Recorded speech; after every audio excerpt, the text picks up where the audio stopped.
in this module, we're going to explore the concept of forgiveness. Whoa, what does forgiveness have to do with the measure of productivity? Great question. Consider the incalculable amount of time that we spend fixated on grudges. Let's say a coworker says something negative about you in a meeting, and it really bothers you. Every time you see that person's name, you think about what they said, and you might wonder why they said it. Sometimes it makes you consider changing jobs or filing a complaint with HR, or let's say, if we're actually being honest here, we're probably thinking about doing something childish, like, I don't know, slashing their tires. How much of that time and energy could be better spent elsewhere? Good point.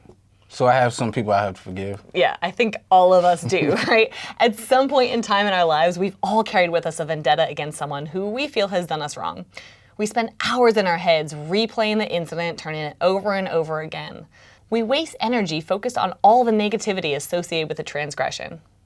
That's definitely been true for me. I've diverted a lot of focus onto unproductive tasks, even maintaining a grudge. In fact, I've even missed work a few times just to avoid an awkward situation with a coworker. Yeah, you aren't alone. A 2016 study published in the American Journal of Health Promotion demonstrates that practicing forgiveness toward coworkers not only increased productivity, but it reduced the number of days of work missed. That makes sense. I imagine I would feel better if this whole thing was resolved too.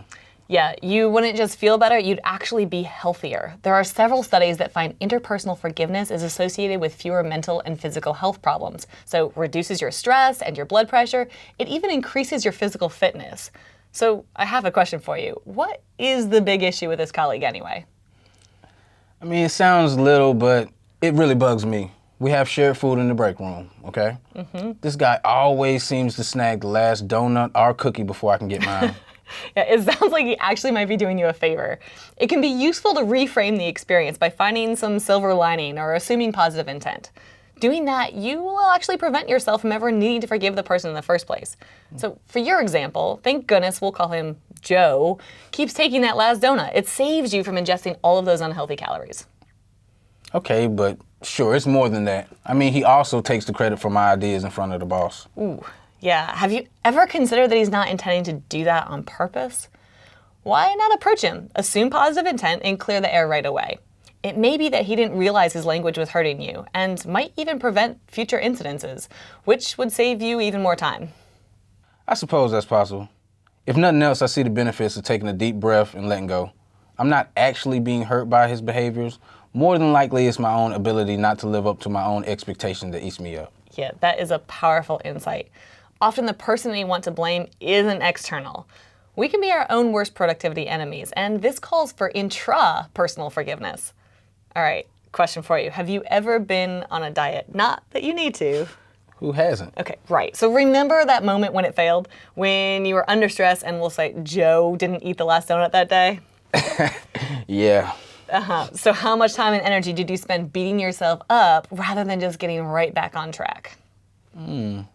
Not only did I completely give up, but I certainly wasted time feeling guilty rather than shifting in the gears and getting back on track. Yeah, being quick to forgive yourself and move forward is invaluable. You can't change the past, but every moment that you spend living in it is compounding the effects of your mistake by sucking up more of your time.